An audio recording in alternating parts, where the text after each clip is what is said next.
In the dark, foggy streets of Victorian London, a shadow hunts silently. The year is 1888, and terror walks among the alleys. Welcome to Timeframe Histories for Sleep, bringing history to life, one haunting tale at a time. The bloodthirsty and cruel killer, agile as a cat, chose his victims from among the street girls of a dark London slum.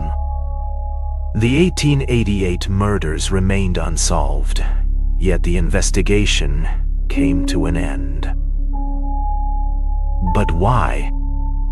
A large letter arrived at the police station containing a piece of a human kidney. In the letter, the following words were written: "I took this half kidney from a woman. I fried and ate the other half." According to the envelope, the sender wrote from hell. In the autumn of 1888, all of London soon knew that the chilling letter came from Jack the Ripper, who had just murdered his fourth publicly known victim, 43-year-old Catherine Eddowes.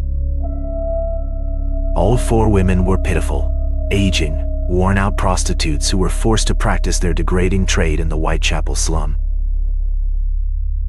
This area was a real cesspit for the most miserable poor. Narrow streets and alleys led into the filthy labyrinth of pubs, brothels, and opium dens. Half of the children did not live to see their 5th birthday, and in every tiny room of this depraved, dirty neighborhood, as many as 7 people were often crammed together. In such hopeless circumstances, many women had no other choice but to become streetwalkers if they wanted to avoid a cruel death by starvation. Incomprehensibly, it was precisely these women who became the Ripper's victims, a man who was never identified or arrested. The first victim was 42-year-old Mary Ann Polly Nichols, whose throat was cut on the night of August 31st. While the woman was dying in the filthy little alley, her killer used a 10-inch knife to slit open her abdomen. 8 days later, 47-year-old, tubercular Dark Annie Chapman was murdered in the same manner, and with the same kind of weapon. At that time, people began mentioning the murder of another Whitechapel Street girl. She had simply been stabbed, so the police did not connect the case to the Ripper, but the horrified public outcry forced the authorities to send reinforcements into the slum.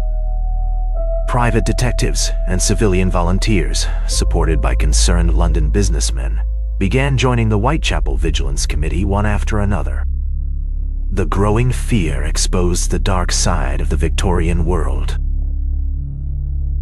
The comfortable classes had long ignored the cruel conditions into which they had forced the poor. At a time when sexual matters were never discussed, the so-called respectable people turned a blind eye to the activities of the city's countless prostitutes. The killer remained the center of attention, especially after he wrote his first boastful letter in red ink, signing it Jack the Ripper. His mockery that the police would never catch him seemed justified, but investigators did manage to identify certain recurring patterns in the murders. Forensic doctors determined that the killer was left-handed and had a deep knowledge of anatomy, able to remove human organs with remarkable precision and skill. It was also discovered that the crimes took place late at night, between 11 and 4. However, none of this provided enough clues. The investigators began pursuing innocent people merely because they were known repeat offenders, sexual maniacs, mentally unstable surgeons, or butchers. Although the accusations proved fruitless, the killer's attacks became increasingly bold and repulsive. After midnight on September 30th, he was disturbed while cutting the throat of 45-year-old Elizabeth, Long Liz Stride. The Ripper quickly vanished into the fog of the night, leaving his victim dead, but not mutilated. When the woman was found, she was holding a bunch of grapes in one hand and sweets in the other.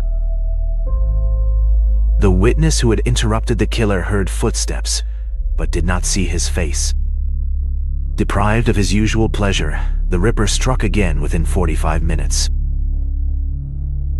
His next victim was Eddowes. He killed her and disemboweled her. The terrible murders shocked London's public.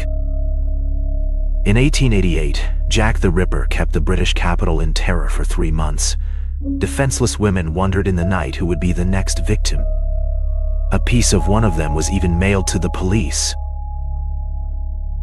That busy night, when a policeman stood on every corner of the slum and patrols roamed everywhere, the killer, likely wearing blood-stained clothes, once again managed to escape. After the bloody murders, the Ripper suspended his activities for 6 weeks. During that time, the investigation took a rather interesting turn. On the night of the murders of Stride and Eddowes, a patrolman stopped a rather elegant gentleman he had seen talking to a Whitechapel street girl. When the officer questioned the well-spoken and well-mannered suspect, who claimed to be a doctor and clearly did not belong in such a filthy environment, the man managed to convince him to let him go. Naturally, the rumors began to spread immediately. Could the killer have come from high society, drawn to the slums and their unfortunate prostitutes by some insane obsession? For almost a century, Prince Clarence, grandson of Queen Victoria, was considered a suspect. Newspapers of the time, however, never mentioned this. After all, the prince was the eldest son of the heir to the throne, Prince Edward of Wales, the future King Edward VII. The prince's unstable mental state was well known at the time. Those who believed he was Jack the Ripper pointed out that after the last murder, the prince had been committed to a mental asylum, where he remained until his death in 1892. The most repulsive murder took place on the morning of November 10. At 3:45 a.m., neighbors heard blood-curdling screams coming from the room of 24-year-old Jane Black Mary Kelly. When the landlord's servant dared to enter the room later that day, it became obvious that Jack the Ripper had been there, taking advantage of the seclusion provided by his victim's isolated lodging. He had carefully disemboweled the body, removed her heart and kidneys, and arranged the body parts around the room. This was the last murder officially attributed to Jack the Ripper. Within weeks, the police closed the case without offering the outraged public any explanation. The Whitechapel Vigilance Committee was privately informed that the murderer, after confessing his crimes, had drowned himself in the Thames. However, the farewell letter was never released to the public, nor was its content ever revealed. Many suspect that the police covered up the case to protect either Prince Clarence or a depraved police officer. As for the drowned man, after the murder of Black Mary Kelly, a suicide was indeed pulled from the Thames. A poor lawyer named Montague John Druitt drowned himself on December 3 because of his mother's mental illness. The farewell letter was never made public, and it is believed that his act served as the police's justification for closing the case. Druitt, a descendant of an aristocratic family of doctors, had attended an elite English school and was well connected with the upper circles of society.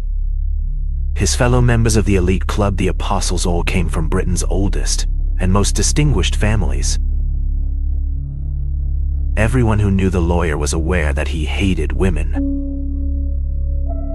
On July 1st, 1888, Mrs. Druitt was committed to a mental institution. Her son visited her regularly and probably grew increasingly terrified of his own mental state. Wherever he traveled to visit his mother at the hospital, he would have had to pass through the Whitechapel district. Could Druitt's fears and hatred of women together have created the monstrous being who called himself Jack the Ripper? That same October, his brother William noticed signs of mental exhaustion and abnormal behavior in him. On November 30th, Druitt was summarily dismissed from his school position. Some believe that the apostles did everything they could to protect their reputation. Perhaps they suggested suicide to Druitt, or even killed him themselves to end his insatiable and barbaric passion. Afterward, they persuaded the authorities not to reveal the truth, but instead to close the case. The unknown assailant, suspected of committing no fewer than 14 murders, in fact may have carried out only 5 during his 3-month reign of terror. Jack the Ripper, who lived in the spell of blood and chose his victims so that the crime scenes formed a cross on the map of Whitechapel, will probably never be identified and even less understood. The shadows of Whitechapel may have faded, but the questions linger still. Share your theory in the comments below. And subscribe if you dare to walk these foggy streets again.